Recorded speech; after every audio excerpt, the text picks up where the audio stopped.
स्वागत है आपका हमारे channel POB horror official channel में। आज हम आपके लिए लेकर आए हैं एक और रोमांचित करने वाली कहानी।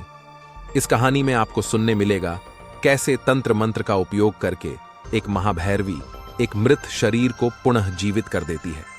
कहानी बहुत ही रोमांचित करने वाली है आपको।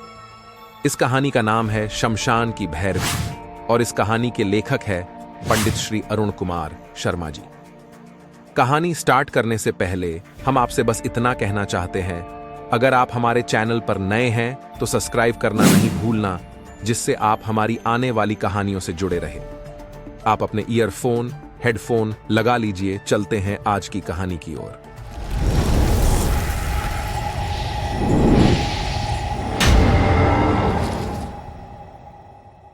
सन 1945 ईस्वी। उन दिनों काशी में गुप्त रूप से निवास करने वाले योगियों और रहस्यमय ढंग से विचरण करने वाले तंत्र साधकों की खोज में काशी की गलियों और घाटों का बराबर चक्कर लगाया करता था।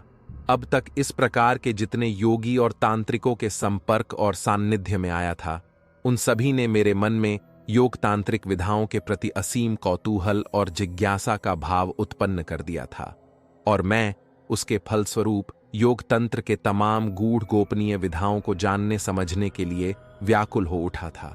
और उसी व्याकुलता के वशीभूत होकर एक रात पागलों की तरह हरिश्चंद्र घाट के श्मशान का चक्कर लगा रहा था। शायद 3 बजा था। सावन भादों का महीना था। स्याह आकाश पर काले भूरे बादल छाए हुए थे। साएं साएं करती हुई पूर्वा हवा बह रही थी। वातावरण में गहरी नीरवता बिखरी हुई थी। काशी का विश्वविख्यात श्मशान भी खामोश था उस समय। एक ओर अधजली चिता के गए आगोश से धुएं की स्याह लकीरें निकल निकल कर वातावरण में भयंकर दुर्गंध फैला रही थीं। हांफता हुआ श्मशान की उदास और खूनी सीढ़ियों पर बैठ गया मैं। पूरब के आकाश के स्याह पटल पर बादलों के बिखरे टुकड़ों के पीछे से भोर का शुक्र तारा झिलमिलाने लगा था। गालों पर हाथ रखकर अब पलक निहारने लगा मैं उसकी ओर, और तभी खीं खीं कर हंसने की आवाज सुनाई पड़ी मुझे किसी की। बड़ी ही विलक्षण और कौतुक भरी हंसी थी वह। एक बारगी चौंक पड़ा मैं। चारों ओर सिर घुमाकर अंधेरे में देखने की कोशिश की। श्मशान की टूटी फूटी सीढ़ियों के बगल में लाश रखने के लिए एक चबूतरा बना था। अंधेरे में डूबे हुए उसी चबूतरे पर एक भिखारिन बैठी मेरी ओर देख देख कर हंस रही थी। अधेड़ आयु की थी वह। जटाजूट से बाल धूल और कीचड़ से सने हुए थे। गंदे शरीर पर मैली कुचैली साड़ी लिपटी हुई थी। एक पुराना फटा चिथड़ा सा कंबल भी लिपटा था कमर में। वया के खोते की तरह बेडोल से स्तन साड़ी के बाहर निकलकर झूल रहे थे। भिखारिन के हाथों में अल्मुनियम का एक टूटा फूटा कटोरा था, जिसमें शायद सवेरे का सूखा भात पड़ा था। कभी वह आकाश की ओर देखती तो कभी मेरी ओर, और फिर खीं खीं कर हंसने लगती। भिखारिन क्यों हंसती थी समझ न सका मैं।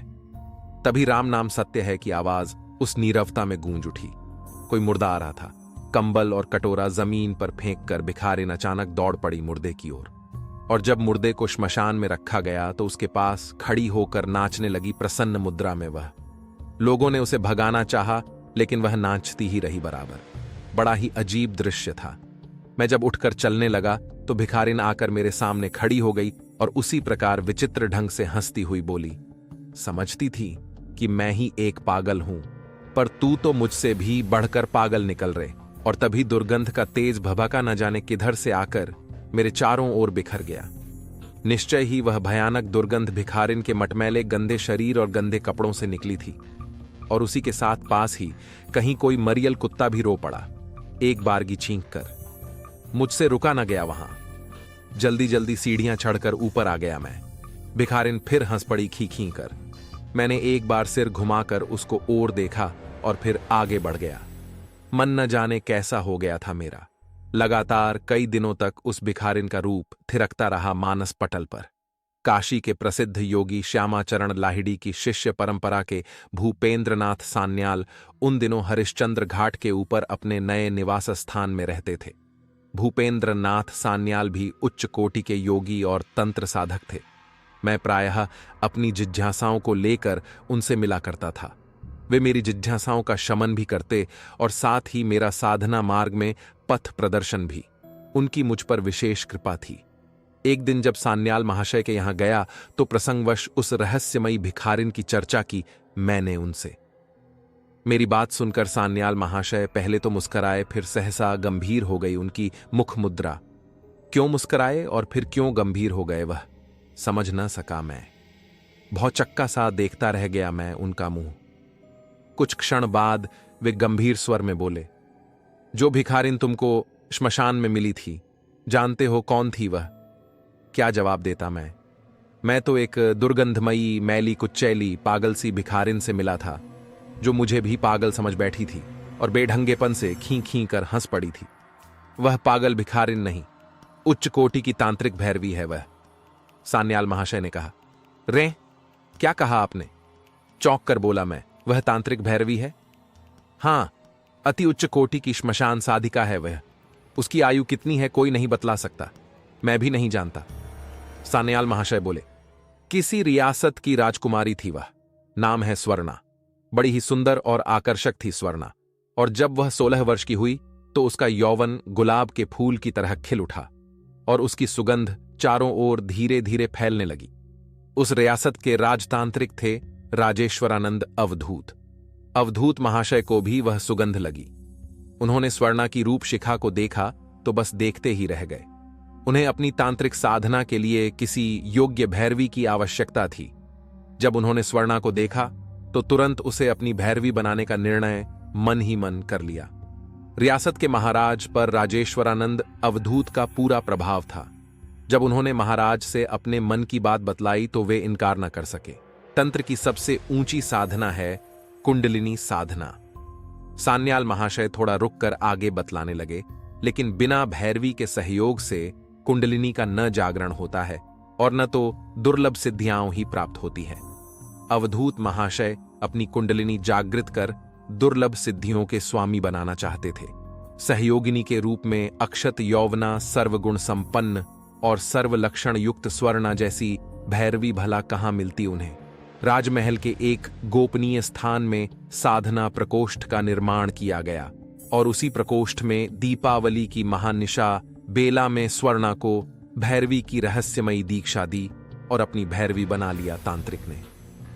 भैरवी दीक्षा प्राप्त होते ही स्वर्णा के अंग प्रत्यंग में विशेष शक्ति का संचार हो गया और उसका मुखमंडल किसी दैवी रूप से दमकने लगा। एक विशेष प्रकार का तेज छा गया वहां। उसी महानिशा से शुरू हो गई कुंडलिनी साधना अवधूत महाशय की। धीरे धीरे पूरा 1 वर्ष का समय व्यतीत हो गया, लेकिन सफलता नहीं मिली साधना में उन्हें।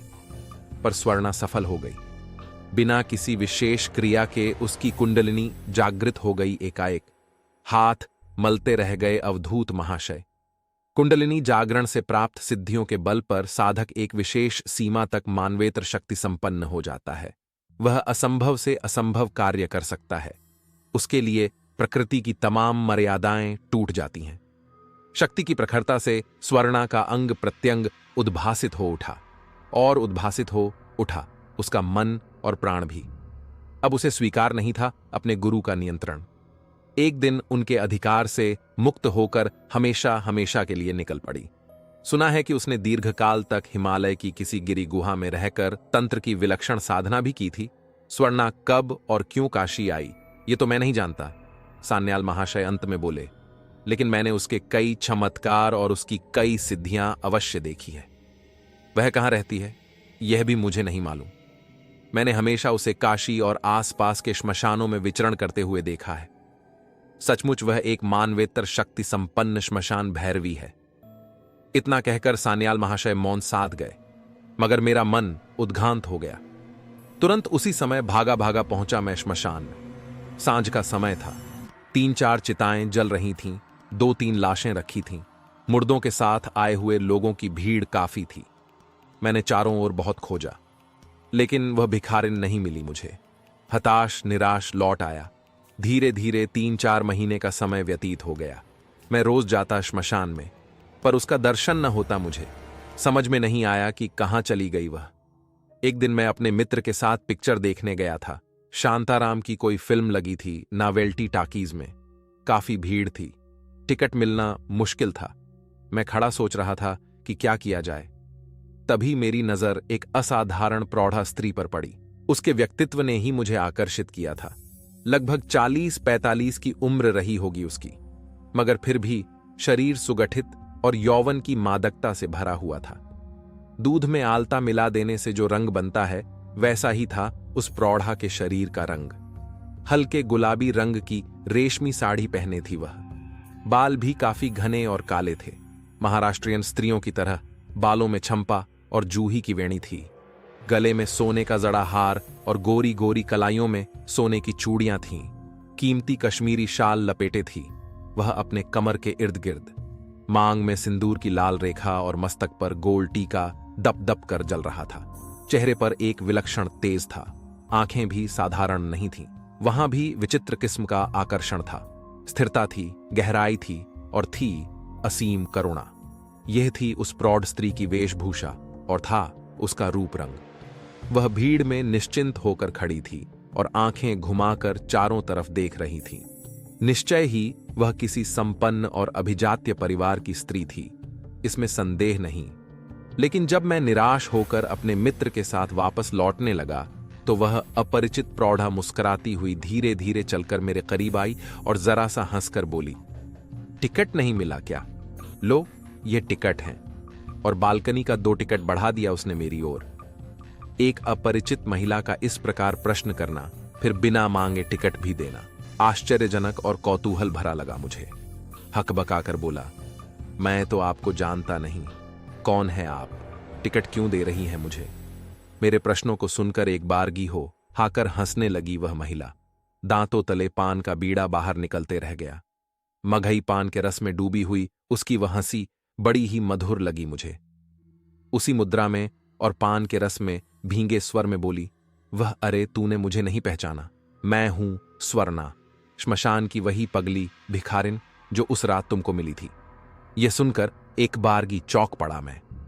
फिर अपने को संभाल कर बोला, क्या कहती है आप? मुझे विश्वास नहीं हो पा रहा है। कहां आप और वह दुर्गंधमयी भिखारिन?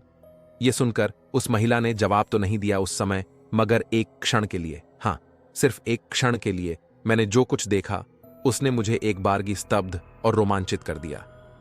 उस एक क्षण में मैंने उस प्रौढ़ा को उसी पागल भिखारिन के रूप में देख लिया था और साथ ही भयानक दुर्गंध का भी अनुभव हुआ था। उसके बाद कब उसने मुझे टिकट दिया, कब उसके हाथ से टिकट लिया और कब हाल में जाकर मैंने पिक्चर देखी, इन तमाम बातों का ख्याल न रहा मुझे। एक तन्हा सी छाई रही मुझ पर और मेरी चेतना पर। हां, इतना अवश्य स्मरण है कि उस महिला के रूप में वह भिखारिन रहस्यमय ढंग से बराबर मेरे साथ रही थी। मेरे बगल में बैठकर बराबर मुझसे सटी रहकर पिक्चर भी देखी थी उसने। उसके अस्तित्व का बराबर एहसास होता रहा था मुझे।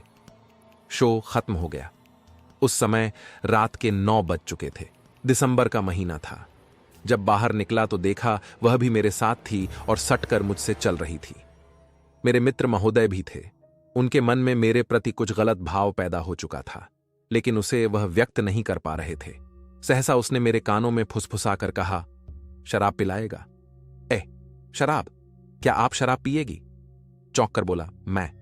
हां रे, बहुत दिनों से नहीं पी है, बहुत प्यास लगी है बेटे। इतना कहकर उसने मेरा हाथ हौले से दबा दिया। वह किस बात का संकेत था यह समझ न सका मैं। नावेल्टी अब दीपक टकीज के बगल में एक सकरी सी गली है। उसी गली में संगम बार था। उन दिनों शहर में अंग्रेजी शराब की दुकानें नहीं थीं, इसलिए लोग उसी बार में आते थे। मैं उसी में ले गया स्वर्णा को। खूब छक्कर मदिरा पान किया उसने। 2 बोतलें देखते ही देखते खाली हो गई। बिल आया 220 रुपए का। मैंने अपने मित्र से रुपए लेकर बिल चुकाया। मेरे पास इतने रुपए कहां थे। 4-5 दिनों के बाद मेरे मित्र मिले। आश्चर्य भरे स्वर में बोले, शर्मा जी, बड़ी विचित्र बात है। शराब का बिल चुकाने के लिए मैंने जो 220 रुपए दिए था वह तो मेरी जेब में पड़े हुए हैं। भाई, ये चमत्कार तो मेरी समझ में नहीं आया। कौन थी वह महिला? उसके प्रति मेरे मन में कुछ और ही भावना थी। खैर, क्या तुमसे फिर मुलाकात हुई? हंसकर टाल दिया मैंने। जवाब भी क्या देता। यदि उन्हें वास्तविकता से परिचित भी करा देता तो मुझे बेवकूफ ही समझते महाशय। विज्ञान के छात्र जो थे, मुझे तो वह मायावती दूसरे ही दिन मिली थी। भिखारिन के उसी रूप में फटी पुरानी गंदी साड़ी लपेटे और हाथ में अल्मुनियम का पुराना टूटा फूटा कटोरा लिए श्मशान की धूल भरी सीढ़ियों पर ही मिल गई थी मुझे वह। देखते ही पहले तो हंसी थी वह श्मशान भैरवी, फिर उसी मुद्रा में बोली थी, क्यों रे, उधार लेकर मुझे शराब पिलाने की क्या जरूरत थी?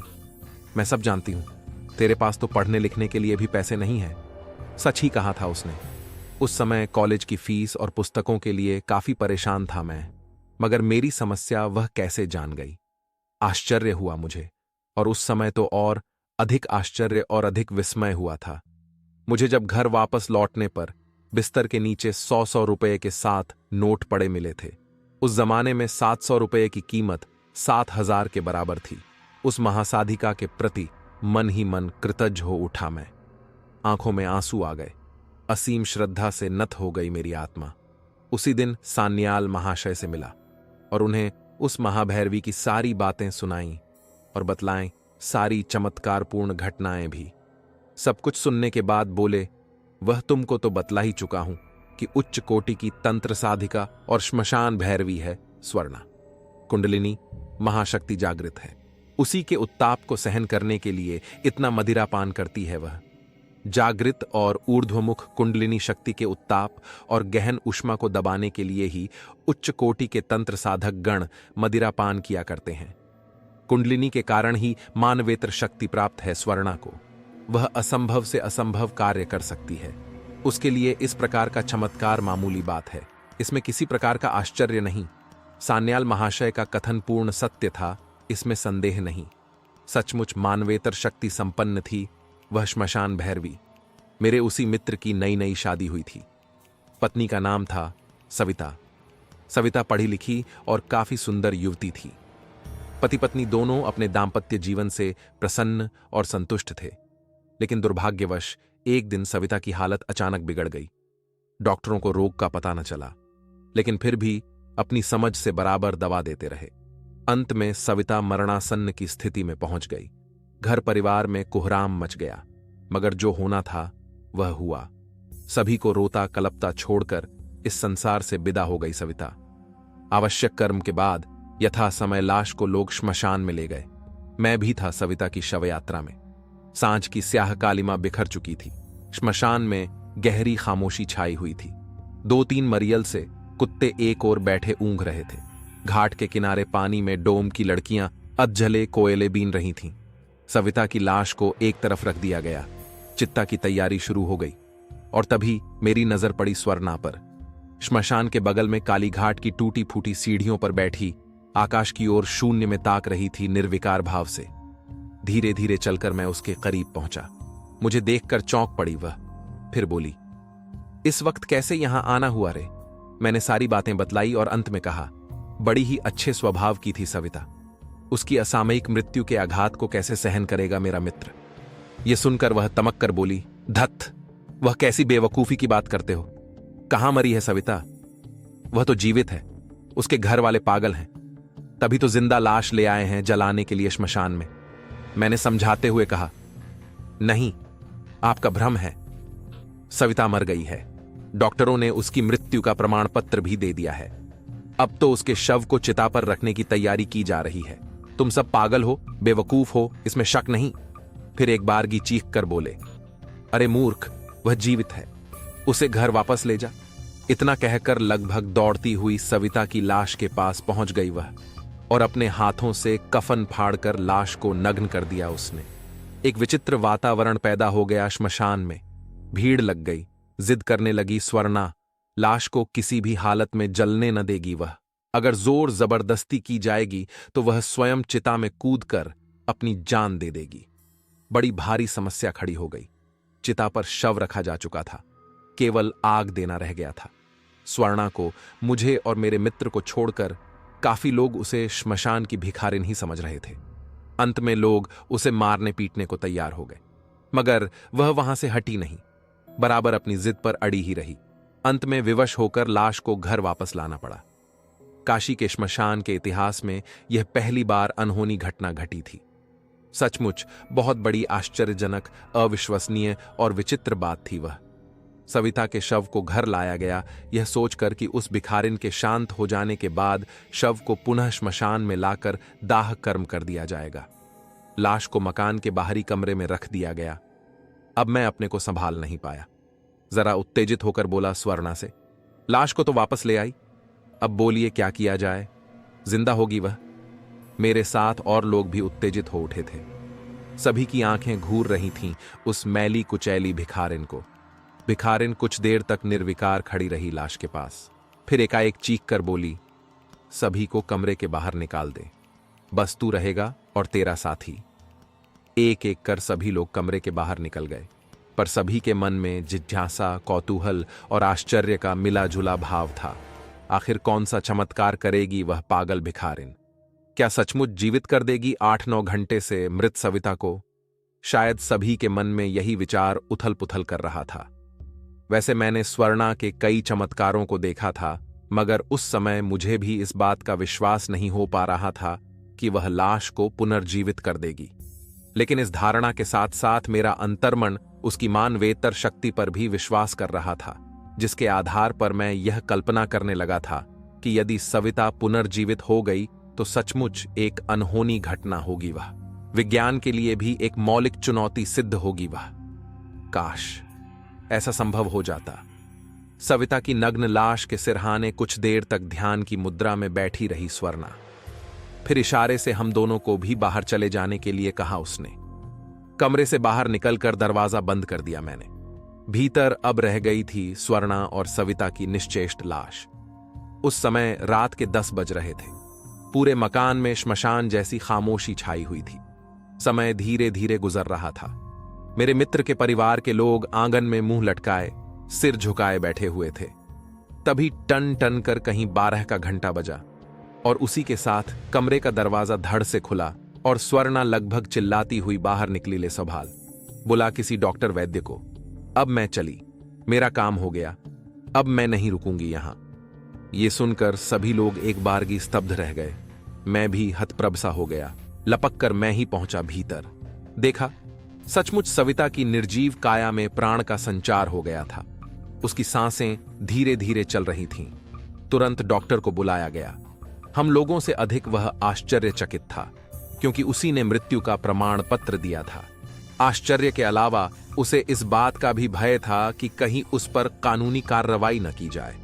उसने आते ही तुरंत जांच की और आवश्यक इंजेक्शन लगाया। थोड़ी देर बाद सहज अवस्था में आ गई सविता और फिर उठकर बैठ गई वह। मैंने देखा उसका चेहरा सफेद और भावहीन था उस समय। वह सिर घुमा घुमाकर आश्चर्य से चारों ओर देख रही थी। फिर धीरे स्वर में बोली, वह सन्यासिनी कहां गई? कौन सन्यासिनी? मैंने पूछा। अरे वही सन्यासिनी जो अभी तक मेरे पास थी। सविता पहले की तरह धीमे स्वर में बोली। समझते देर न लगी। निश्चय ही वह स्वर्णा के बारे में पूछ रही थी। एक झटका सा लगा मस्तिष्क को। बाहर निकलकर इधर उधर खोजने लगा मैं स्वर्णा को, लेकिन कहीं नहीं मिली वह। कई बार श्मशान में भी गया, वहां भी दिखलाई नहीं दी। बाद में विस्तार से पूछने पर मुझे सविता ने बतलाया कि एक बार उसके सीने में और पेट में भयानक पीड़ा हुई और उसी पीड़ा के साथ वह अपने स्थूल शरीर से अलग हो गई। लेकिन फिर भी उसे अपने शरीर के प्रति मोह और आसक्ति थी। जब श्मशान में गई तो श्मशान में उसे बहुत से लोग दिखलाई पड़े जो कभी के मर चुके थे और उनकी आत्मा को शांति नहीं थी। वे सभी श्मशान में चारों तरफ भटक रहे थे। वह भी उनकी भीड़ में शामिल हो गई। उस समय उसकी चिता लगाई जा रही थी। वह इस बात की प्रतीक्षा में थी कि उसका शव जला दिया जाए तो उसकी आत्मा को शांति मिलेगी। मगर तभी एक सन्यासिनी सी औरत जो काफी लंबी चौड़ी और गोरे रंग की थी उसके पास आई और स्नेह भरे स्वर में कहने लगी, तू घबरा मत, चल मेरे साथ। फिर क्या हुआ? मैंने पूछा। थोड़ा रुककर सविता आगे बतलाने लगी। वह सन्यासिनी अपने साथ उसको एक ऐसे स्थान पर ले गई जहां चारों तरफ बर्फ ही बर्फ था। उस हिमाच्छादित वातावरण में गहरी निस्तब्धता छाई हुई थी। वहां दिन जैसा उजाला तो नहीं था, मगर चांदनी जैसा प्रकाश अवश्य फैला हुआ था चारों तरफ। उस विस्तृत हिम प्रांत में एक काफी बड़ा सरोवर था जिसका पानी निर्मल था और उसमें हिमखंड तैर रहे थे। जब वह उस सन्यासिनी के साथ सरोवर के निकट पहुंची तो उसे एक ऐसी शांति का अनुभव हुआ जिसे संसार में कभी भी प्राप्त नहीं किया जा सकता। निश्चय ही वह अलौकिक और दिव्य शांति थी। कुछ देर तक इधर उधर घुमाने के बाद वह सन्यासिनी उसे एक गुफा में ले गई जिसके भीतर खूब प्रकाश हो रहा था। वहां एक तख्त था जिस पर मृग चर्म बिछा था और उस मृग चर्म के आसन पर एक महात्मा बैठे हुए थे, ध्यान की मुद्रा में। उस महात्मा की दाढ़ी मूंछ तो नहीं थी, मगर सिर के बाल इतने लंबे लंबे थे कि जमीन पर चारों ओर बिखरे हुए थे। महात्मा के मुख पर असीम तेज था और उनके सारे शरीर से सुनहरी रश्मियां निकल रही थीं। सन्यासिनी के संकेत पर वह महात्मा के सामने हाथ जोड़कर बैठ गई और जब थोड़ी देर बाद महात्मा ने आंखें खोली तो सन्यासिनी ने विनम्र स्वर में उनसे कहा, गुरुदेव, इस लड़की को आपका आशीर्वाद चाहिए। महात्मा यह सुनकर कुछ बोले तो नहीं, लेकिन मेरी ओर कुछ क्षण तक स्थिर दृष्टि से देखते अवश्य रहे। उस समय उनकी आंखों में एक अजीब सी ज्योति झिलमिला रही थी। उसके बाद कब और कैसे वह अपने मृत शरीर में प्रवेश कर पुनर्जीवित हो उठी, ये बतला नहीं सकती। लेकिन हां, जब वह अपने शरीर के भीतर घुसी उस समय उसे विचित्र सी गर्मी का अनुभव हुआ था। सविता की यह मरणोपरांत कथा सुनकर मुझे इस बात का पूरा विश्वास हो गया कि वह सन्यासिनी और कोई नहीं, स्वर्णा ही थी और गुफा में मिलने वाले महात्मा उसके गुरु थे, जिनके सानिध्य में रहकर उसने कभी योग तांत्रिक साधना की होगी। मगर स्वर्णा गई कहां? ऐसा लगा मानो वह कहीं शून्य में विलीन हो गई हो। धीरे धीरे 2 साल का समय गुजर गया। एम.ए. करने के बाद मैंने कलकत्ता विश्वविद्यालय में प्राध्यापक की नौकरी कर ली थी। उन दिनों मैं निरंजन बनर्जी लेन हावड़ा में रहता था। सांझ का समय था। मैं अपने कमरे में बैठा कापियां जांच रहा था। तभी कमरे में किसी के आने की आहट से चौंक कर मैंने सिर उठाकर दरवाजे की तरफ देखा। वहां एक युवती खड़ी मंद मंद मुस्कुरा रही थी। उस अपरिचित युवती को देखकर पहले मैं सकपकाया, फिर बोला, कौन है आप? क्या काम है मुझसे? मेरा प्रश्न सुनकर खिलखिलाकर हंस पड़ी वह युवती। फिर आंखें नचाकर बोली, अरे तू मुझे पहचाना नहीं? यह सुनकर मेरे मस्तिष्क में कुछ कौंध सा गया और उसी के साथ हठात मेरे मुंह से निकल गया, आप यहां कैसे? वह स्वर्णा थी। पहचानने में किसी प्रकार की भूल नहीं हुई थी, लेकिन जिस स्वर्णा को 2-3 साल पहले देखा था उसमें इसमें जमीन आसमान का अंतर था। बिल्कुल किसी राजा की राजकुमारी की तरह सज धज कर आई थी वह। उम्र भी कम लग रही थी, लगता था 25-26 वर्ष की है। चेहरा गुलाब की तरह खिला हुआ था जिस पर बिखरे हुए थे लावण्य के क्षण। उसके कमरे में आते ही जैसे इत्रों का सैलाब उमड़ आया था, जिसकी सुगंध से ऐसा लगा कि मानो मेरी प्राण शक्ति बढ़ गई हो। सचमुच उस क्षण मैं एकाएक विशेष उत्साह और उमंग का अनुभव करने लग गया था। निश्चय ही वह एक योग बल का ही चमत्कार था। मुझे इस बात का घोर आश्चर्य हो रहा था कि स्वर्णा को कैसे मालूम हो गया कि मैं कलकत्ता में रह रहा हूं। मकान का भी पता कैसे लगा उसे? फिर वह इतने दिनों थी कहां? शायद स्वर्णा मेरे मन के भावों को समझ गई। हंसते हुए बोली, तू मेरे लिए मरा जा रहा था ना? बोल, ठीक कह रही हूं ना? मेरी याद में तेरी हालत पागलों की तरह हो गई थी ना, इसलिए सोचा चलूं, मिल ही लूं, नहीं तो बेचारे की हालत और खराब हो जाएगी। क्या उत्तर देता मैं? बस भौचक्का सा निहारता रह गया स्वर्णा का मुंह। सांझ की कालिमा अब तक कमरे में फैल चुकी थी। उठकर बत्ती जलाई। बिजली की रोशनी में उसका अपरूप रूप और कमनीय सौंदर्य और जगमगा उठा। मैंने कुछ कहना चाहा, लेकिन उसके पहले ही बोल पड़ी, वह महायोगिनी, तू न जाने कितने योगियों और तांत्रिकों से मिला है, न जाने कितनी भैरवियों से भी मिला होगा।